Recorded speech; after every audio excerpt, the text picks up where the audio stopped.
This is Valley News Live at noon. We start with new information just into our newsroom. Fargo police need your help identifying a person of interest in the arson at the Frying Pan earlier this week. They just released this surveillance photo. If you know who this is, contact the Investigations Division.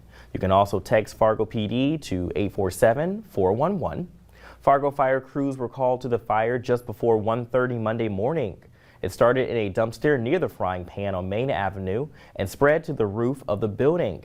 Damage is estimated at $5,000.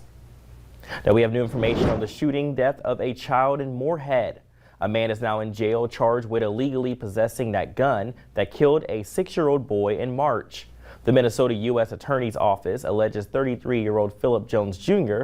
left a loaded pistol at his North Moorhead home. Court documents say a child was playing with other children when they found the gun and it went off. There were no adults at home at the time. Authorities say DNA connected Jones to the gun.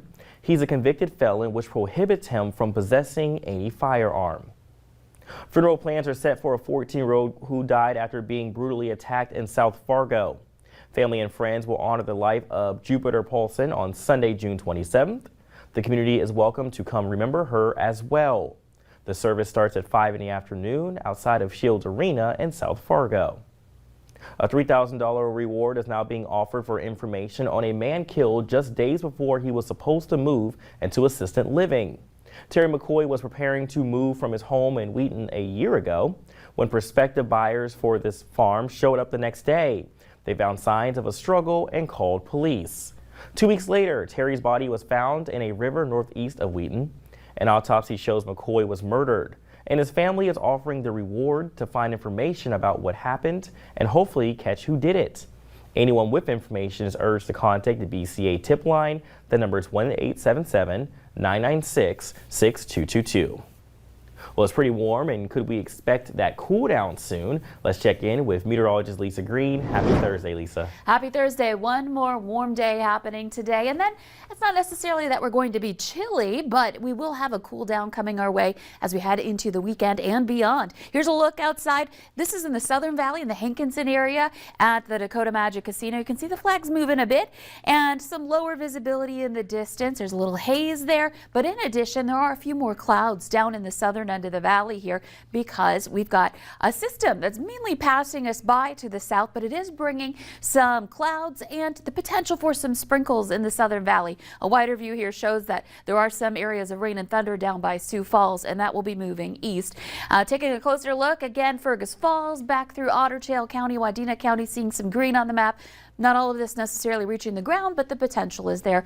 And that's moving out pretty quickly. You can see there's more clear skies into southeastern North Dakota this morning. Temperatures 70s and 80s this afternoon. We're looking at 80 degrees in Fargo and 82 degrees in Grand Forks right now. So warming things up.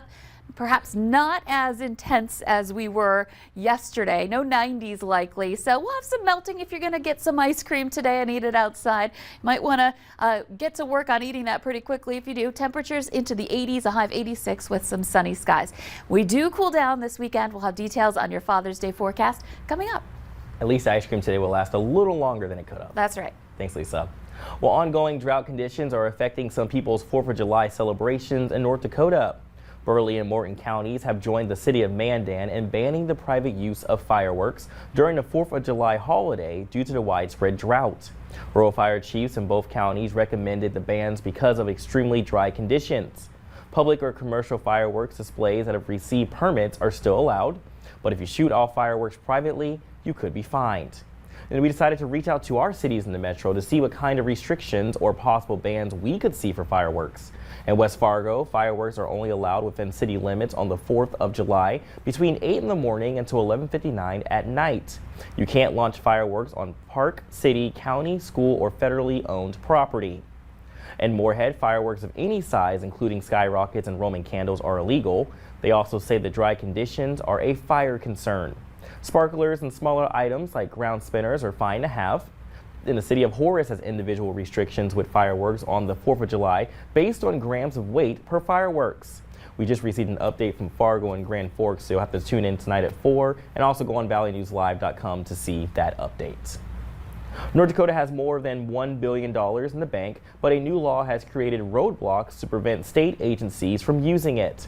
Lawmakers wanted more of a say in major federal packages, so they passed a law stating the governor and legislative leadership can decide up to $50 million, for the entire thing. Anything beyond that, the full legislature gets to vote on it. In order for the legislator to get their votes, they have to be called in for a special session. The only one scheduled so far is for redistricting in November. Roads will remain open, but traffic may be slowed down as work gets underway in 3 areas of Grand Forks today. Crews are starting a grinding and resurfacing project. The work is being done on North 3rd Street at 8th Avenue, 2nd Avenue North from 8th to 11th Street, and 10th Avenue North by 24th and 25th Streets. Flaggers will be in the area to help direct traffic. WeFest organizers say the venue at Sioux Pass Ranch is getting a much-needed facelift just in time for the 2021 Country Music Festival.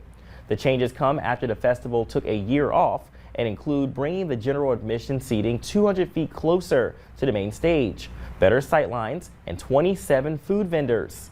Becker County Sheriff Todd Glander reminds people that while WeFest is in town, traffic will be congested and asks for people to plan their routes ahead of time. The live and local concert series in downtown Fargo kicks off with the first show tonight. The goal is to get people to explore downtown and showcase local talent. The FM All-Stars are performing outside of Fargo Brewing Company tonight.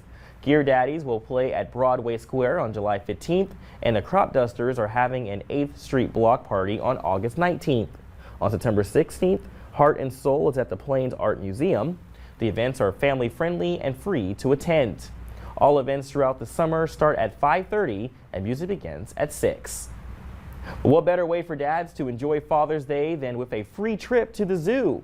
That includes fathers, grandfathers, and father figures. They're all welcomed. Check out the eagles, wolves, and even Luna the possum. It's another great way to give back to the dads that do so much for their families. It's a fabulous day for families to spend time together, enjoying the zoo, enjoying the outdoors, and of course, spending really quality time together. So we're happy to say thank you to those dads out there by giving you free admission to the zoo. Perfect. The zoo is open on Sunday from 10 in the morning until 6 in the afternoon. Well, bike sales continue to soar a year into the pandemic. Coming up at noon, how the industry is struggling to keep up with demand. And sunny out there as we enjoy those conditions. We'll have that full check of weather with meteorologist Lisa Green. That's coming up next.